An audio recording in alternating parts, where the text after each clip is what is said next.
Hey Garrett, welcome to the show. We've got an exciting episode for everybody today. We have Garrett Boudinot, just taught me how to say that name, what to enunciate, what to not. I've got it locked in. But more exciting than the last name pronunciation is what you are working on with VyCarb. Founder and CEO, direct ocean capture. Super interesting. We've spent a lot of time on direct air capture here, different source captures, but we haven't dove really deep into ocean capture. We mentioned it in one episode. We kind of hinted at it. And Garrett, you are here today to educate our audience. What does this look like? Is there room for utilizing the ocean as a carbon sink? So a lot to cover today. We're excited to hear from you. Welcome to the podcast. Luke, Jeff, thanks for having me. Absolutely. I'm excited to have this conversation. Last summer, I was at the Carbon Unbound, and there's a whole session on marine and water and ocean capture. And I was like, wow, that makes a lot of sense. I mean, it's the largest carbon sink in the world. It is that we're made of water. Great. So it's already doing its job. We've just overfilled it. How can we do something about it? You're going to tell us everything that you're doing about it and how it's working. Cool. Yeah, I mean, I'm happy to. And I think for me, I got into this because I was initially just a climate scientist, kind of in the intersection of climate, chemical oceanography, chemistry, studying just exactly, as you said, Jeff, how the ocean is naturally a carbon sink. And it's been very cool to see now a whole industry bloom trying to accelerate that process, leverage that massive climate sink to actually be part of a climate solution. It's been developing in all these different ways. We've got our own approach that sits kind of in a niche within this larger ocean climate solution space. So looking forward to getting into it. Yeah, I'm gonna jump to the end because I just thought of a question I never really thought about when we started thinking about this. So 45Q gets you credits for sequestering, and then you get a higher rate of credit for direct air capture specifically. Does oceanic capture fall into that category, or is it? Do you even get 45Q credits for capturing CO2 out of the ocean?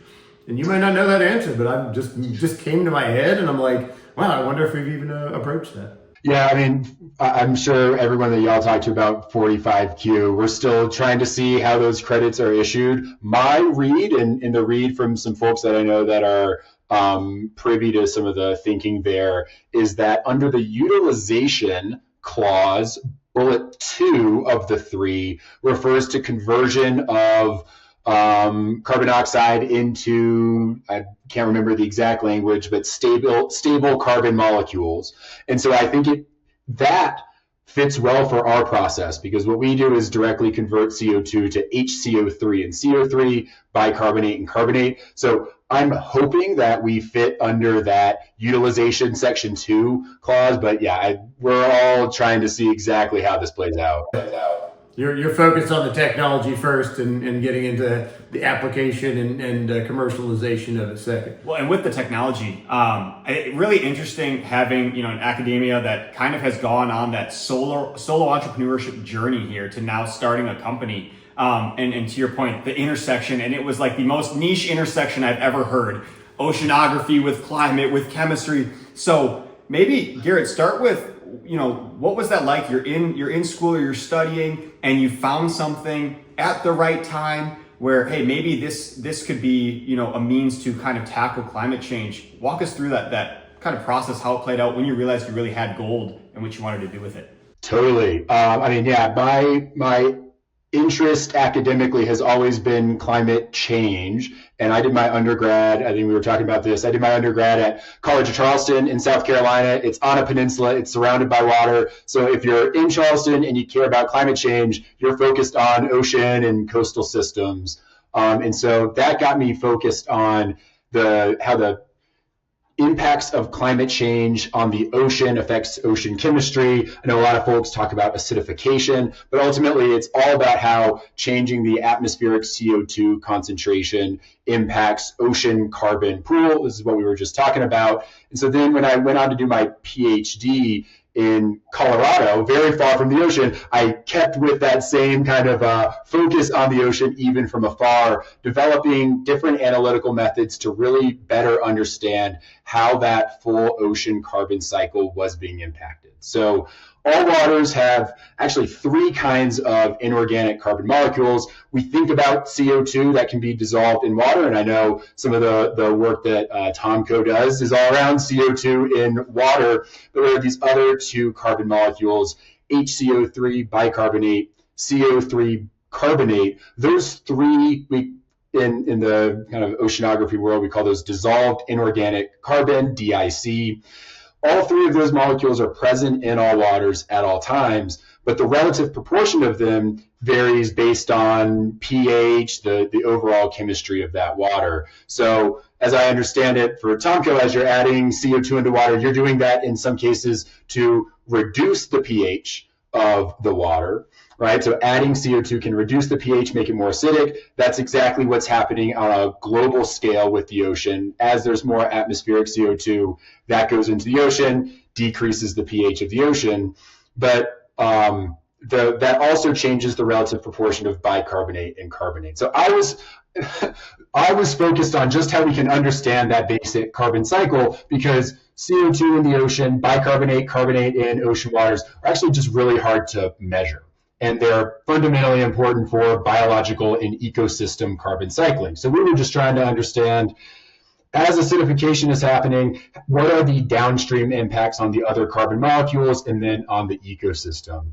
But one of the things you kind of learn as you study that is that over long time scales, when CO2 was much higher in the atmosphere millions and millions of years ago, there was a buffering reaction that was happening in the ocean, where as there's more CO2 and the ocean gets more acidic, the influx of certain elements like calcium, magnesium, sodium then buffers that CO2 and converts it to bicarbonate and carbonate. Right? And so that buffering reaction is really how we think of it. And bicarbonate and carbonate, once those are in water, they don't go back to CO2. They don't go back up to the atmosphere. Whereas CO2 in water can bubble out gas and go right back out into the atmosphere. So a bunch of people, I think back in the 80s and 90s, started thinking, well, hey, if we could convert CO2 in water to bicarbonate and carbonate in the water, you've all of a sudden taken a greenhouse gas that can go back up into the atmosphere and converted that into what is functionally a permanent storage product for that carbon. Again, that kind of goes back into the 45Q utilization definition. And so all of the different ocean-based, or I guess I should say most of the non-biological ocean-based carbon removal approaches. You guys mentioned direct ocean capture, there's ocean alkalinity enhancement. They all have their own kind of niche jargon of how they're referred to, and even some other practices like mineralization, enhanced rock weathering that are terrestrial, leverage this ultimately water-based interaction between CO2, bicarbonate, and carbonate that's a function of pH. So from the very depressing work I was doing in my PhD of developing those tools to understand, all right, how bad is it getting and what are the downstream impacts, ultimately, as carbon removal started to get some more traction, I got a chance to start up a research program at Cornell University that was understanding that same type of chemistry in soil waters, and that's called enhanced rock weathering. So adding calcium and magnesium to soils, as the carbonic acid in soil water dissolves those, it then converts that carbonic acid and CO2 into bicarbonate and carbonate, preventing the release of CO2 from soil waters. I got really into that, started again throwing analytical chemistry methods at it, trying to understand how well does this work, how fast does it work, how can we control it. And it was ultimately in trying to couple that understanding of the process with controlling the process that led to VyCarb. So essentially we said, all right, sure, you can toss magnesium and calcium onto soils. That will drive that reaction in soil water I just described. But you're at the mercy of soil biogeochemistry and natural weathering reactions. You don't have much control over it. And because there's so much heterogeneity in those mediums, it's really hard to control and accelerate that. And so at VyCarb, we've essentially developed a chemical reactor system that combines CO2, water, and those calcium and magnesium elements in a way that we can control exactly how much of that bicarbonate we're generating. So we can make this happen fast, and we can ensure that as we're generating more bicarbonate and carbonate to lock that CO2 away, we're doing it in a way that's safe for the water. So ultimately what we've developed at VyCarb is really these two coupled technology innovations. One is that chemical process that I described, where we're able to control water and CO2 coming in, and then control the conversion, accelerate the conversion. We're essentially locking CO2 away as bicarbonate and carbonate in a matter of seconds. But then also a sensing technology where we can, in real time, quantify CO2, bicarbonate, and carbonate going in and out, so that we can verify that it actually worked, verify that it's locked away for good, and again, control to make sure that this is all safe. I'm gonna kind of dumb this down to my fifth grade level of all this, but Bring it down to my fourth. I don't even know if I can do that. Maybe I'm third. If I'm understanding, we always think of, like you said, the carbonic acid is what we're producing with water and CO2. I kind of had this vision that the ocean is just magically, automatically doing that. It might be capped out at what it can actually dissolve in there. You're saying what's really happening is these carbonates and bicarbonates, the magnesiums, are capturing that, and then it's transforming that. Which is now, where does that go? You said magnesiums, and is that impacting positively or negatively the ocean floor, other life forms in the ocean, things like that? And as you say, where do they go? Are they solid? Like I'm envisioning like they become like solids that fall out. Maybe they're in aqueous form. So I'm with you, kind of what? Totally, yeah. So if you think about, you're going to incorporate a bunch of CO2 into water, form a bunch of carbonic acid, that's going to be acidic. If you just put that into the water, that CO2 is going to immediately outgas right back up into the atmosphere. If you can add magnesium and calcium to buffer that CO2, convert it to bicarbonate and carbonate, that carbon molecule is now locked up with water, so CO2 becomes HCO3 or CO3. That's a dissolved ion. So it doesn't precipitate out, it's just dissolved in the water the same as that carbonic acid was, but because it's coupled with the magnesium or calcium that's doing the pH buffering, it's not going to be re-released. Now we could add enough of that calcium or magnesium to precipitate out calcium or magnesium carbonate mineral. And there are certainly lots of carbon storage solutions that do that. So subsurface mineralization, you add CO2 and water, pump it underground into magnesium and calcium rich rocks, and then that should produce calcium and magnesium carbonates in the subsurface. There are folks that are doing that in kind of concrete for building materials as well. But now we're gonna get outside of the fifth grade level and maybe go into high school level, because if you think about calcium and magnesium, so those are 2+ positively charged ions, right?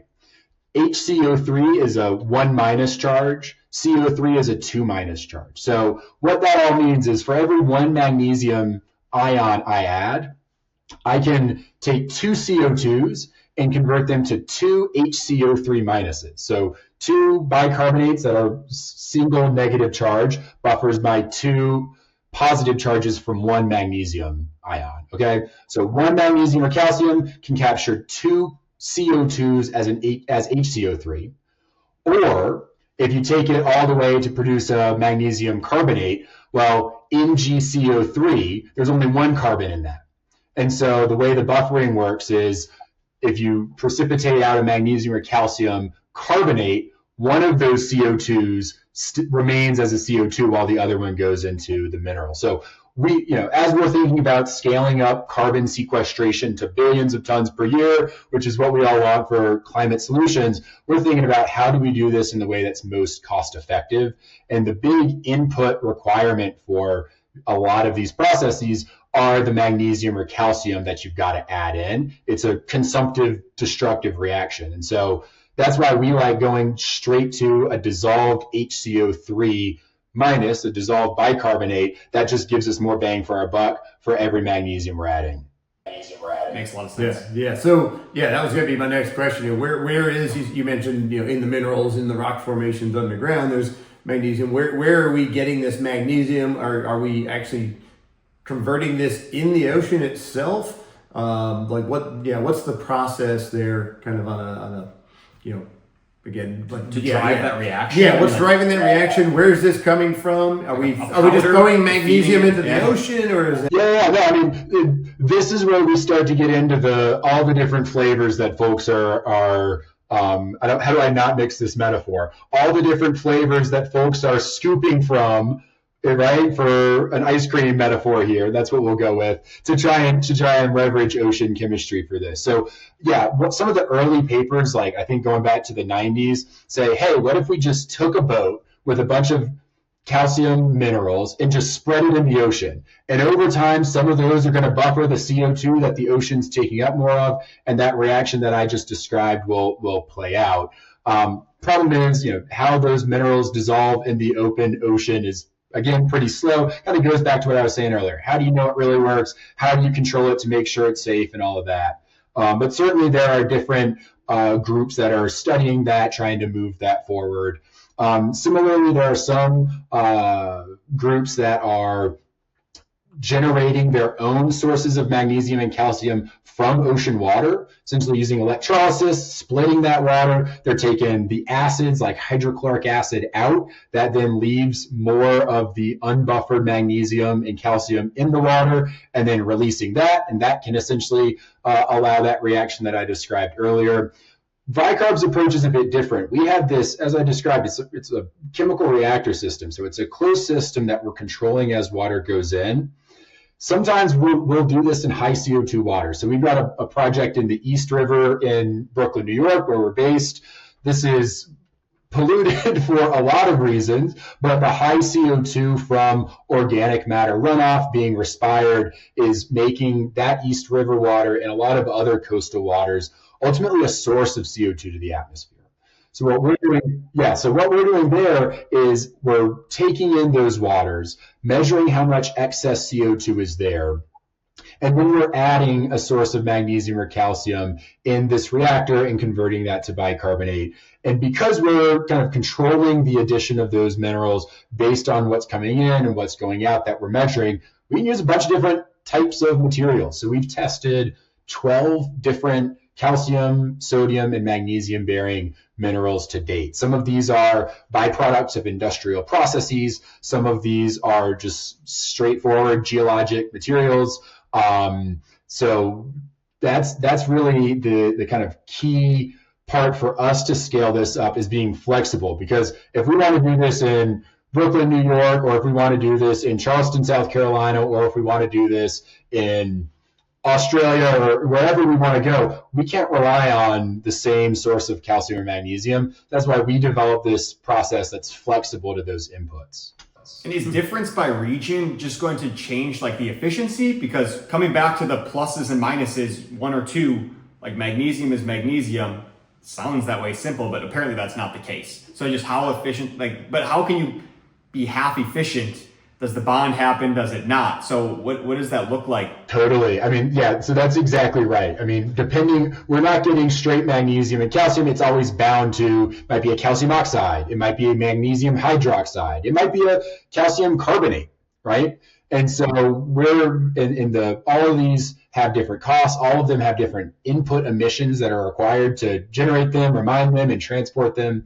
And so that's where, again, that integration of that direct measurement solution is so important for our process, because our tech essentially measures the CO2 that goes in, and it says add more minerals or add less minerals based on what CO2 is coming in, but then also measuring the bicarbonate, carbonate, and CO2 that's coming out. And so if we add a material that's less efficient, it's just going to keep increasing the rate of addition of those materials in our reactor until what we're getting on the back end is the lower CO2 that we want and the increase in bicarbonate and carbonate. But I'll say that's kind of a hot take in the space. There are some folks that say, you know what, basalts, that is a highly ubiquitous geographically magnesium, calcium rich material. We need to add, let's say, 1 ton, 1.5 tons of basalt to remove a ton of CO2 just based on the mass balance, the stoichiometry. And so we're just going to do that. We're going to add basalt to places that have high CO2 and assume that over some time, that will neutralize and we'll have stored that CO2. And there are a lot of approaches that leverage that kind of thinking. Again, there's less control, less certainty on how quickly that happens, which is why we developed our process. But all to say, different flavors that people are taking to address that. It's scooping. Yeah. So now, is the objective here then to remove that CO2 from the water to make that water available to absorb more CO2 and therefore take it out of the atmosphere? Or, as you noted in the river aspect where it was actually releasing the CO2, you're just stopping more release of CO2? Yeah. No, this is good to get into because most ways that folks think about ocean carbon solutions is the former. So they say direct ocean capture is a good example. Direct ocean capture is we're going to take CO2 out of the ocean, transport it, store it somewhere else, do whatever you want with it. But then that ocean water has less CO2, so it's going to absorb more CO2 over time. Same with, again, some of the folks, adding, in an open system, magnesium, calcium bearing elements to the open ocean. Really, the idea is that's going to allow it to absorb more CO2 over time. The existing literature on that suggests it's not always very efficient. It can happen over decades to centuries. Essentially, what you got to think about is that water body that you're adding the magnesium or calcium to, it's only going to increase the absorption of CO2 if the magnesium and calcium stay at the surface. But what we know in the ocean is it's mixing. Because that essentially the buffering reaction that happens is the interaction of the air, what people refer to as the air-sea gas exchange, right? So the gas exchange between the air and the sea happens at the boundary layer, happens right where the air and the sea meet. And so if that magnesium, calcium water body sinks and is transported elsewhere, well, it's not in interaction with the atmosphere, so it's not going to take up that CO2. What we do is, again, like that's really where for us, we like a fast, rapid reaction that we can control and we can measure in real time. So that's where we're either limited to those regions that have high CO2, like the East River, like a lot of coastal waters, river waters, things like that, where we're reducing the outgassing, right? So that's something every CO2 molecule that we want to call a carbon removal is actually going through our system and being measured and neutralized in real time, or we're actually adding CO2 into that reactor. So this is where we're now moving away from carbon removal offset credits where we're removing and storing naturally abundant CO2, but more to a proper sequestration technology where we're saying, well, if bicarbonate and carbonate are permanent forms of carbon that lock that CO2 away, we don't care where the CO2 comes from. We can take that from a stream that someone else captured. We can take that from a process emissions, and in our reactor, artificially increase the CO2 concentration of the water, do the same process, generate bicarbonate, but then we're not limited to those specific regions of high CO2 water to still store the carbon. So you can take direct air capture or whatever, source gas capture, CO2, and then put it through your process, and you now have this carbonate, bicarbonate. Where do those go? When you have this bicarbonate, so what are you doing with that? But I want to call it waste, but that byproduct, I guess you. Yeah, it's all still going right back out into the waters that we're working in. We work in open system water, so ultimately it's the ocean. But you alluded to this earlier, Jeff. The ocean's the largest pool of carbon, but again, going back to the kind of fundamental chemistry, because that carbon is partitioned into CO2, bicarbonate, and carbonate, and the relative abundance of those is based on the pH of the ocean, the mean ocean pH is 8.4. That means at that pH, the dominant carbon species is actually HCO3, bicarbonate. The total pool of bicarbonate in the ocean is something like 200 trillion tons of bicarbonate that is stored in the ocean. Humans are emitting, 40 billion tons of CO2 a year. So the idea is if we take all the, 1.4 trillion tons of CO2 that humans have ever emitted, run it through our process, generate bicarbonate, we're having less than a 5% impact on that total pool of bicarbonate. Wow. Okay. So let's take it one step further. This is super interesting. Yeah. No. So one of the biggest problems with direct air capture is we need a geological structure to sequester CO2. Exactly right. But rivers are everywhere. Lakes are everywhere. You're talking about the ocean. I don't know how it works with saline and having salt water versus fresh, but could you not put your system anywhere you're doing direct air capture and not need the geological structures that have kind of prohibited us? We've eliminated a class 6 well, basically. Yeah, Exactly. That's exactly the problem we're really excited about solving, because so many companies and folks have put a lot of time and energy and money into addressing the capture and then said, what do we do with it? Yeah. We get that call about every day. We hear you. I got CO2. What do I do with it? I've got $100 million invested into capturing that CO2. What do we do with it? Right. And you alluded to the fact that there's limited geologic, whether it's class 6 wells or basalt formations to inject into. That also means you got to transport it to there. And transportation infrastructure of CO2 is, I know, something that y'all are aware is also a huge bottleneck. So for us, we see our technology as unlocking the potential to really use any water. We've tested this in fresh water, tested this in ocean water, any water as a medium to permanently lock away that carbon. All right, so let's get to the meat of it then. Where are we? Where are you on the your readiness level, the scalability? I'm on the bandwagon for what it's worth. So I'm right there with you. I'm just not doing anything with it. I'm going to help out here. Where are we on the technology readiness level? Are you still you mentioned you have a pilot out there. What's the kind of scalability of that, and kind of how long? What do you see? A year, 2 years, 5 years to get to a point where we are capturing 1 million tons a year in per site? Totally. So our current system that I mentioned in Brooklyn is our third real world pilot. So we started this at milligrams per year scale. We're now at tons per year scale, but this is all taking that naturally abundant CO2 from high CO2 waters, which has allowed us to de-risk a few really important things before we start getting this at larger scales. One, showing that we can, again, control that reaction, use lots of different inputs. Two, showing that it's safe. So, right, not just we can control the reaction for the carbon benefits, but making sure that we're leading to the right production of bicarbonate and that it's safe for the ecosystems. And then third, and this is actually one of the most exciting parts of this technology in my mind for sequestration potential, showing that we can use really low purity CO2.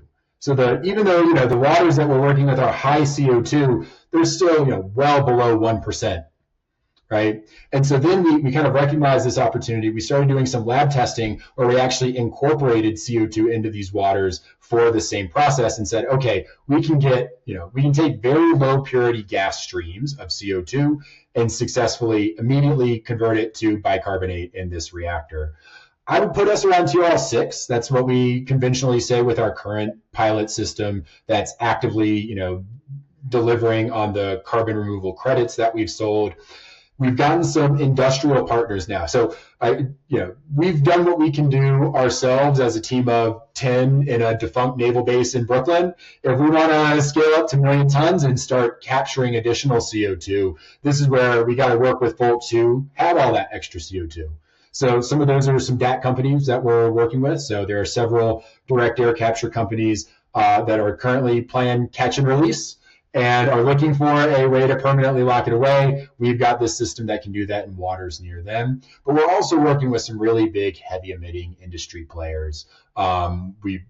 Two that are really close to us, BlueScope Steel, Rio Tinto. These companies account for millions and millions of tons of CO2 emissions every year. And they've got these big industrial facilities that are on coastal sites because they're using maritime shipping to move the bulk of their materials. And so those are kind of, to us, the next step. So right now, we're now integrating that CO2 injection into our field pilot to still show that as we're injecting, we can hit certain performance metrics, that this is still safe. But we're in active conversations with those companies to say, all right, once we've demonstrated those things, we want to get our system on one of those industrial sites. And I think, Jeff, to your point, one of these industrial sites emits depending on who you ask at that site, between 500,000 and 1 million tons of CO2 a year. And so all of a sudden, if we can prove this works at one of those sites, boom, we've just unlocked the ability to reduce 1 million tons of CO2 emissions just from one site. You're suggesting basically what they would call like point source capture. You're taking flue gas, you don't even need to clean up the CO2. You're just gonna push the flue gas stream 8%, 12% CO2 off of steel and be able to form carbonates. Yeah, the one nuance there is the nasties that are making up the other percentage. Yeah, so that's one of, not all process emissions are the same, right? So as we're talking with these different partners, depending on what those specific process is, depending on what the industry is, whether it's oil and gas or cement or steel, there's all these different components of those process emissions. Some of them have nasties, but per regulatory requirements are already being scrubbed. So those nasties are already being scrubbed out. Some of them we can take direct, but I think the point, Lou, is valid that rather than needing all of the energy to capture and condense to over 95% purity, right? That's a huge part of the energy and input cost of a lot of capture, whether it's DAC or point source. We can overcome that as long as it's got nothing, no hydrofluorics or sulfurs that we don't want to put in the ocean. We can at least store that CO2 that's at lower purity.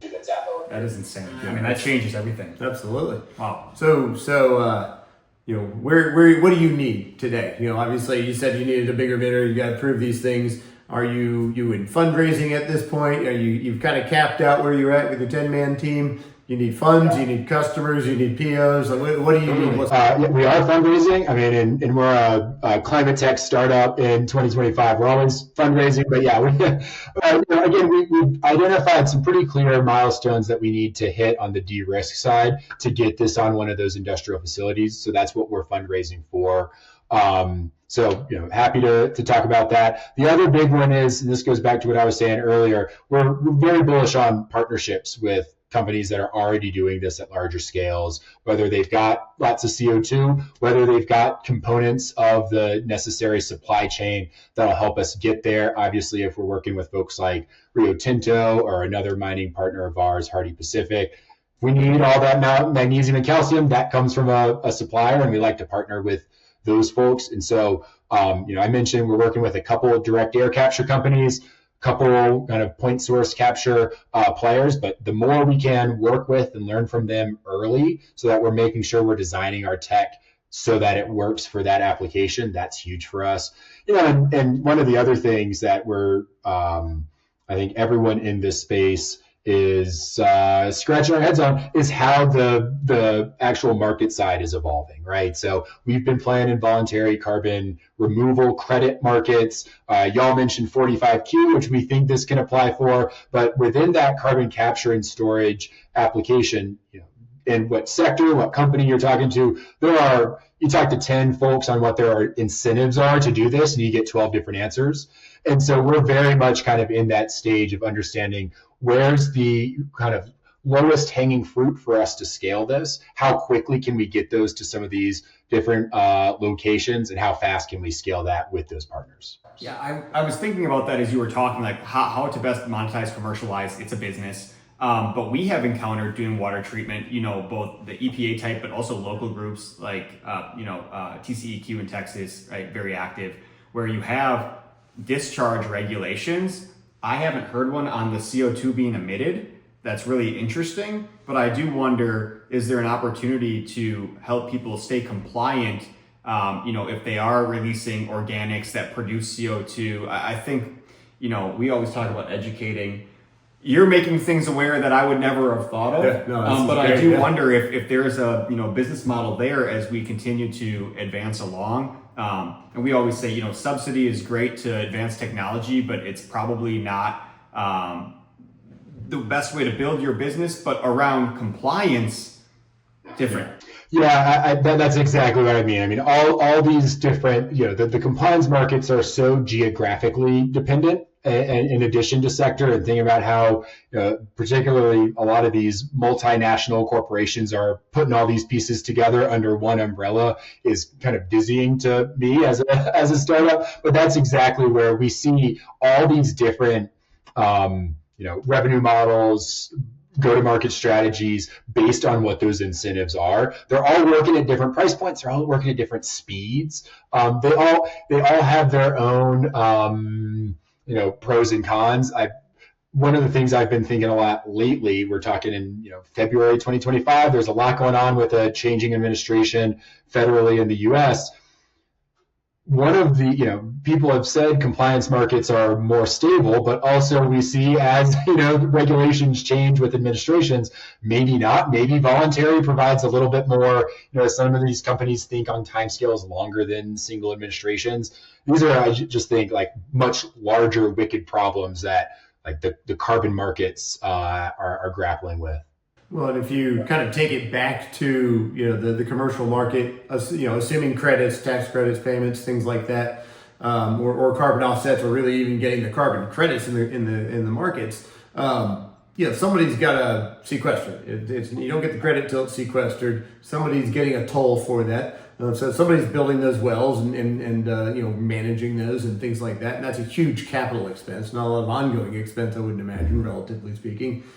You avoid all of that. So you basically can get the toll for sequestering. You just need some magnesium, calcium, and your process, and you avert a tremendous amount of capital expense for these wells that were still, we know they work historically, but to validate all of these new wells and things like that, there's some big obstacles there. 100%. That's exactly how we see this situated. And I think not to be a broken record, but that's also where, in a lot of the well injection storage approaches, the monitoring timeframes for those are really prolonged because there's lots of warranted questions there. And that's where and so that's where, for us, integrating that measurement technology, having something that does the storage immediately, we can measure it, we can show, okay, it's locked away, it's safe.